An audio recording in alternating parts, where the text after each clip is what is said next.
Hey guys, it's Daniel from ValveTech, and after almost 2 months following my first upload on this channel being Portal Indepth, I present to you the second installment to this mind-bending puzzle series made by Valve. Before we start, I would appreciate if you can leave a like on this video, and leave a comment below letting me know some feedback. Also, subscribe if you'd like to see more content from me in the future, or if you happen to enjoy today's video. Anyways, we will look more into how much the gameplay has shifted, if it has at all, and how Valve's amazing in-game storytelling is incorporated into Aperture Science. I would also like to cross the early development stages of this game as it had a rather interesting development. Regardless, with all of that out of the way, let's start from the beginning. Valve saw the potential that Portal brought to the table. After the orange box that came out in 2007 was a big hit, many people really liked this game, even more than HalfLife or Team Fortress 2. Likewise, early development for Portal 2 was started immediately, and more resources from Valve were being poured into the project. While the original team of Portal only started out the college group who started the idea, Portal 2 would see up to 40 people working on the game at a time. The project manager for Portal 2, Eric Johnson, stated he wanted the re-surprise players, which he also added was not only hard, but daunting. A month before this game's release in 2011, Mr. Gabe Newell himself reached out to the public, stating that this was probably going to be their last single-player game they will make, with the word probably signifying that they're not going to completely stop making single-player games, but that they would rather focus on incorporating multiplayer elements into their games like the co-op mode, seen in Portal 2. But as you and me all know, no unique single-player experience has been out since, and it doesn't look like we are getting any new single-player experience for a while. The original design of Portal 2 was a rather unusual one. For the first 5 months of this game's development lifecycle, this game featured no portals, which was a little weird for a game based around shooting portals to scale levels. Originally, a new mechanic called F-stop was used as the replacement for portals. Not much is known about this game mechanic, and we probably won't know unless Valve wants to ever revisit the idea in a future game. The only footage we have of this so-called F-stop is the opening scene to the game that would have been used with the game mechanic that was seen. Eventually, the team decided to go back to using portals, but still wanted to add new ways to use the portals in-game. The development team also considered how they were going to balance teaching new players to the franchise and still keeping the veterans entertained, which they did through reusing the first couple of levels from the first game, but updating them to look all run down and rusty.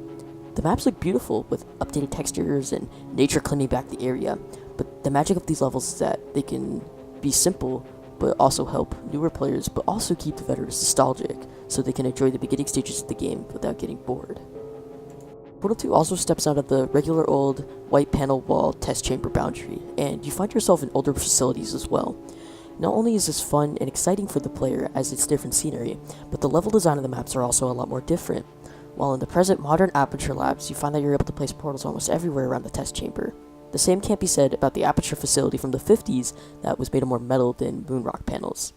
The different level style limits your portal placement and makes you think more critically about how to navigate a level versus spamming portals. The new environments also allow developers to implement new game mechanics that work well in a more old and open setting, such as the repulsion gels seen throughout the chambers. On the note of the repulsion gels, the concept for them was developed from a game known as Tag the Power of Paint, which is a game where you use a paint gun to traverse levels. Much of the Portal team liked the idea of the game and hired the creators to implement their ideas into Portal 2. The gels were a success and really added to the gameplay without overshadowing the main gameplay, which is of course using your portal gun to traverse the level. As stated earlier in the video, Valve really wanted to drive their games away from a single player experience and wanted Portal 2 to be the last single player experience they made. Regardless, a co-op mode was introduced where you and one other player have to work together to solve GLaDOS's specially designed cooperative test chambers. The experience gained from solving these chambers were similar to those found in the Left 4 Dead series, as you always had something interesting happen that you would talk about after the experience. The levels avoided frustrating the players really well, and as long as there is good coordination between you and your partner, you will have a good enjoyable time. The introduction of time puzzles were added into the co-op mode as they made more sense and were more enjoyable when two people had to reach a certain time goal in a limited amount of time. The chambers were designed for both players to be able to see each other most of the time so they can effectively communicate not only verbally, but in-game with the various commands and gestures. The writing of the story for this game was written and scrapped multiple times throughout the development before the finished project we've seen today. Eric Wolpaw and Jay Pinkerton wrote the single-player story for this game. Pinkerton was an ex-comedy writer for our magazine back in the 90s, and likewise wanted to add some elements of humor into the rather dry dialogue of Portal 2. They still wanted to maintain a relatively small set of characters as to not bloat the story out of proportion, but to rather incorporate more personality into the already existing characters. The main story of Portal 2 is actually supposed to be a prequel set in the 1950s, long before GLaDOS existed and CEO Cave Johnson was the head of the company. The mistake of putting him in a computer would have been made, causing him to become corrupt and lead an army of robots against the player, in which they would have to rise up against Aperture Science. The idea was not liked among players due to the lack of no Shell or GLaDOS, in which the team decided to take the story forward as a sequel, but still revisiting Johnson's old Aperture facilities buried underground. In this sequel, GLaDOS would obviously still be around, and Shell would be in a hypertonic sleep of some sorts that would preserve her until she woke up. The writers saw the atmosphere and facility itself as a character, and depicted it as a living, breathing place. Portal 2 shares the same universe as the HalfLife series, and likewise, the writers added some clues and connections between the two game series. Keep in mind that Portal 2 takes place between Half-Life 1 and Half-Life 2.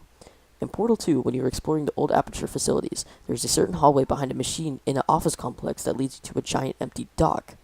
Over to the left, you could see a ring buoy with the name of the missing ship, Borealis, which mysteriously teleported in an experimental accident. The ship landed in a location that is seen in Half-Life Episode 2, and would have to be the same set piece in Half-Life Episode 3. Wait. That still doesn't and probably never will exist.